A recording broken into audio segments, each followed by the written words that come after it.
don't know. I was in rehab, and the manager said that I was going to meet up with Paul McCartney and talk about songwriting. That was the original thing. Yeah, but in the end, it was just more conversation, to be honest. I'd met him once before. I think he's very good. You know, he's a good talent, and it was an interesting occasion to meet him. I've met him socially, just you know, backstage somewhere at a concert, Little Britain concert, and so I thought he was good. I thought he was tall. He's very tall. Pete. I was quite nervous at first, you know what I mean?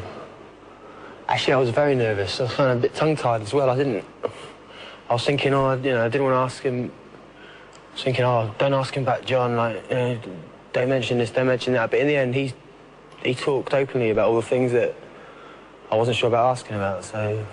I think he's an interesting guy, you know, so I was welcomed the opportunity to get with him and just spend a few minutes and sort of interview thing. It's in my blood from day one, really, you know?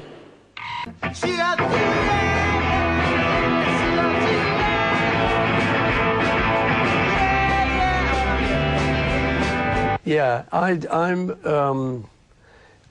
do something against the rules. Over here, you're supposed to just support one team, but I support two. My family is from Everton in Liverpool, so my official team is Everton.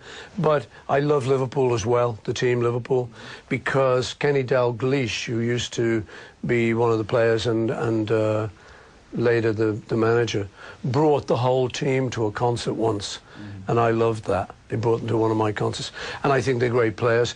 So I do what is not allowed. I support both the Liverpool teams. It's like, you know, it's like, are you a Catholic or a Protestant? I'm both.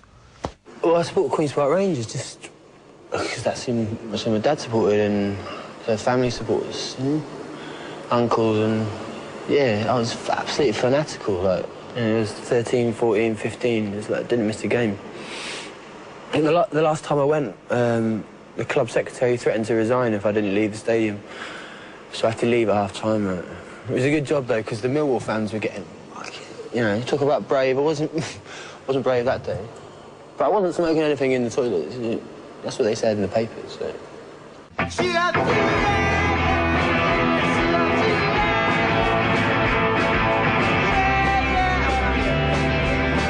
Smoking, yeah. An Englishman can't go into a pub and have a pint and a cigarette. It's a bit weird, if you ask me. I don't know. In England, the privacy laws. I think it's a little bit, I think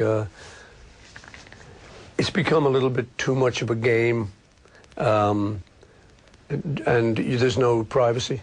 And I think it would be quite nice for there to be a little bit of privacy. But having said that, I get on quite well with the press.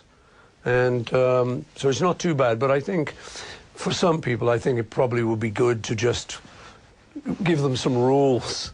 They've got no rules. I don't know, just a bit of a huge shift towards the left, really, in general. But...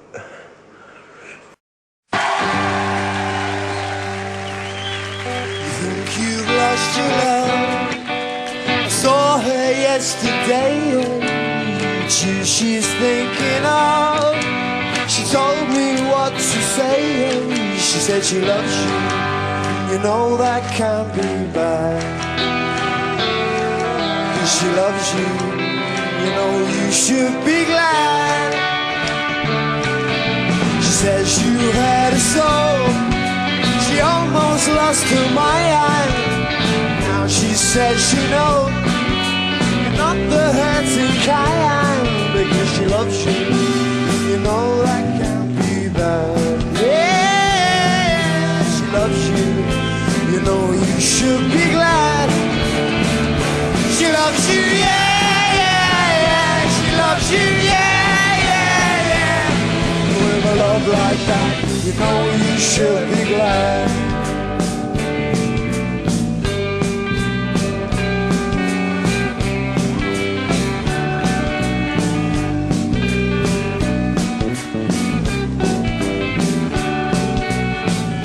think it's up to you, and you know it's only fair. Your pride can't hurt you to apologize to her, because she loves you, you know that can't be bad. Said she loves you, you know you should be glad. She loves you, yeah, yeah, yeah. She loves you, yeah, yeah, yeah. With a love like that, you know you should be glad. With a love like that, you know you should.